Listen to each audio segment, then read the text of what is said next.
Hey y'all, Steve, Hobo with Wood. I was recently asked about virtual arrays, the value of them, how to set them up, when to use them, why to use them. So in this video, I'm going to do a quick demonstration of setting up a jig and a virtual array.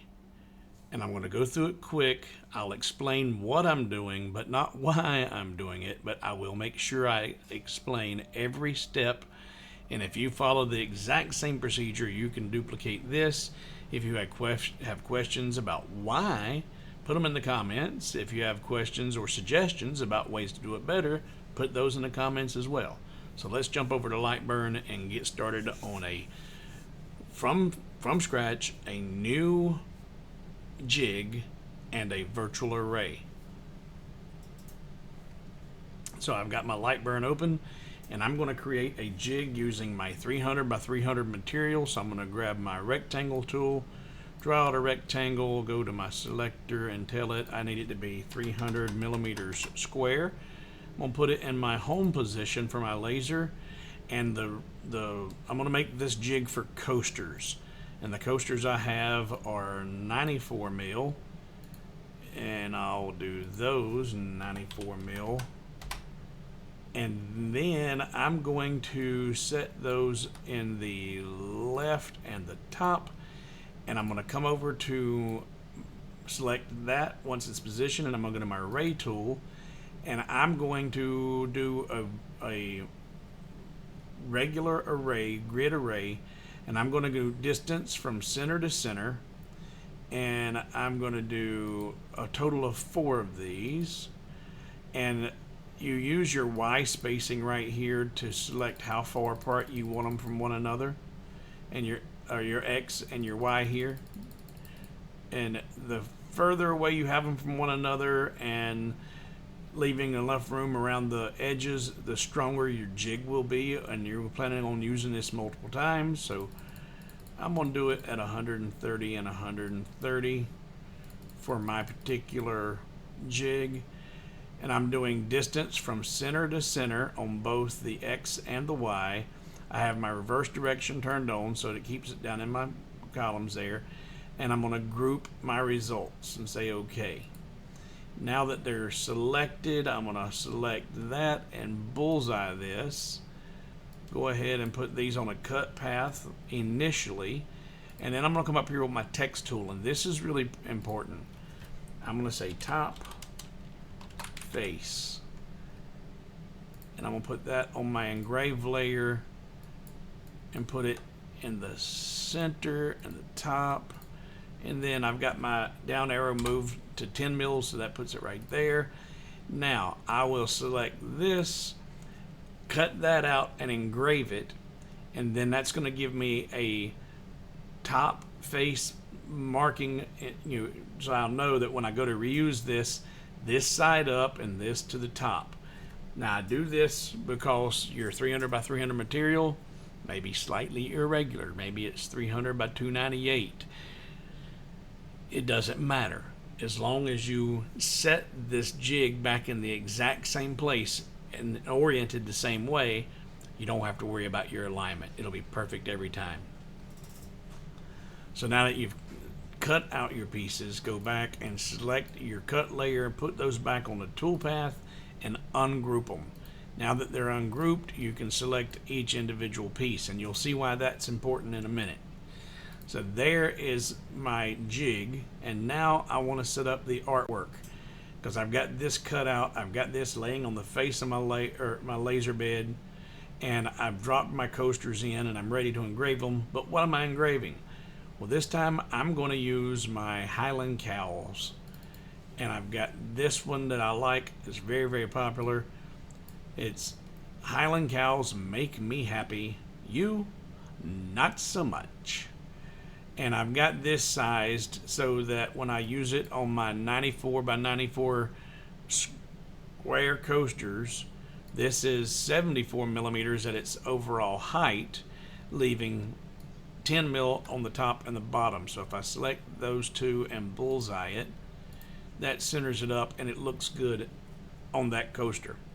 So now I'm going to select that artwork, go back to my array tool, And because I haven't changed anything from my virtual or my grid array, when I set up my virtual array, all I've got to do is tell it to increase the number that I want.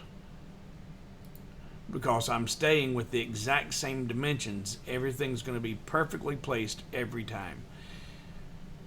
Make sure that you went center to center initially, or else it's not going to work. So all I did, recap that, I've got my artwork in place, select it, grid array. I just increased my column count and my row count, leaving center to center and my spacing the same. It puts it right where it's at. Now here's the difference. You want to make this a virtual array.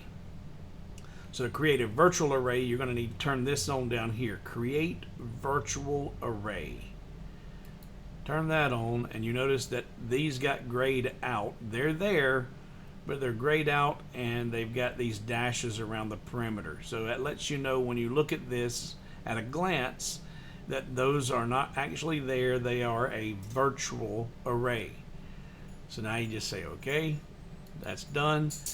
And now when you select, in fact, you would want to put this top face on a toolpath as well. Now when you select your engravings, and in fact, yeah, because if you look at your output here, that virtual array, it's going to output them all. You don't have to select everything because those are not there. They are only there virtually. In fact, you see how I've got everything selected here. You've got the squares. If I turn off my toolpath so you can't see it and select everything here, they're not there. It didn't get selected. Even though I've got them fully encompassed, they're not being selected because they do not exist. When I've got that toolpath turned on and I do that, that's what it's actually picking up on, is the toolpath. So don't let that fool you. They are not there. And you don't need to worry about selecting those. If you just select the one that it does exist and you look at your toolpath or your preview, you see all four of your output. Say okay.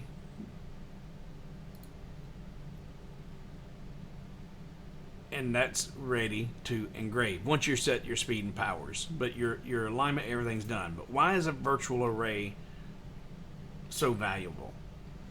Well, let's say I want to use this Highland cow and I want to use this, and I've done 3 or 4 sets of these, and now somebody comes up and says, ooh, I like that, but I wish I'm not a smart aleck, so I don't want to have this saying in here. I want it to be personalized. Say okay.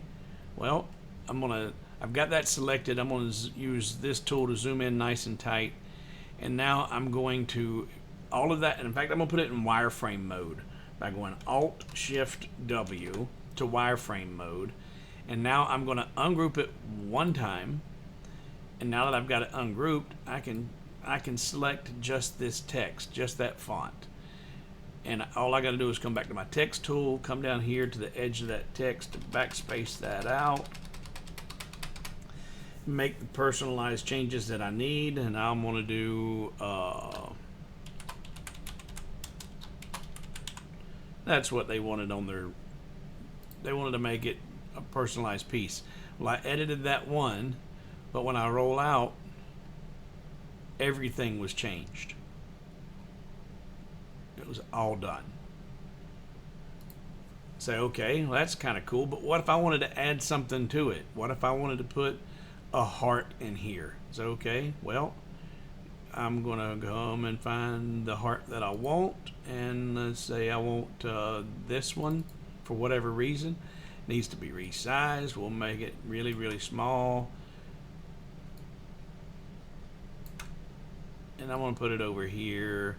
I wouldn't do this, but I'm just showing you how you would add a piece to this array. So if you wanted to rotate that there, and actually, you know what, say duplicate it, flip it, mirror it, and bring it over here. Now group, oh, those are not grouped as individual, so let's group all of that, group all of that. Now that they're grouped individually, group them as a pair, and then center it There we go. But look, it didn't add those to the entire array because you have to add them to the array. In order to do that, all you have to do is select the piece that you want to add, hold shift and select a piece that's on the array, right click and add to array. And now you've just added that image to all 4 of your pieces. That's simple. You can undo and get rid of those out of your array. Let's go back. There we go. Those are grouped. You noticed here when I got those selected, hold shift and select on a piece that's in the array, right click, you have these options: edit the array, duplicate the array, flatten the array, add array, and exit array. So here's where you can go in and edit your arrays and make all your changes. But I'm going to add that to the array. Now it's on all 4 pieces. So then I come out and select all of that artwork and preview it. And there is all 4 pieces getting that done. And that's showing 11 hours. I don't know what the settings are on this, but obviously I wouldn't be doing that. But that quick, you just created a grid, you just created a jig and created a virtual array using the same array tool for your jig and creating the virtual array. Virtual arrays are great for production work, and if this is something that you would duplicate, you sell a lot of these. And that's you're doing production work, so you're selling a lot of them.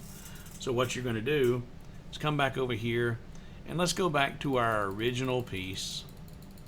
Just using the undo button to get back to the original. You, not so much. Okay. So now, with all of that grouped, I'm going to go ahead and group in fact, you know, all you gotta do is hold shift and left click on your layer over here, and it'll select everything on your layer. Group those and group everything it is. All right, and just say save. I'm going to save as. So file, deselected everything. That way I know that it's going to save everything. File, save as. And I'm going to put this one in my LightBurn jobs. And I'm going to create a new folder for it. I'm going to a new folder for it. Name it Coaster Jigs. Let's give it a capital J. Say okay or enter. That's good. And then I'm going to open that folder, and I'm going to label this one. The file name will be HC for Howling Cow. Not so much. And save. Now that's saved. I'm going to hit the new button, go away. So I've got everything all fresh and new. So now the next time I need to create these coasters real fast, I'm on a job fair or something, and I'm needing to set. All I got to do is come here, file, open, go to where I have my, and that was it. But wherever I've got my job saved, go in and find my coaster jigs.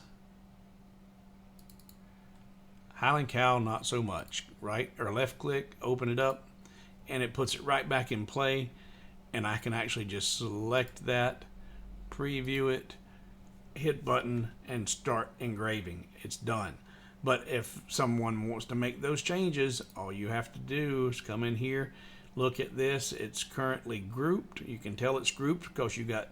dash ... dash. Hit ungroup one time.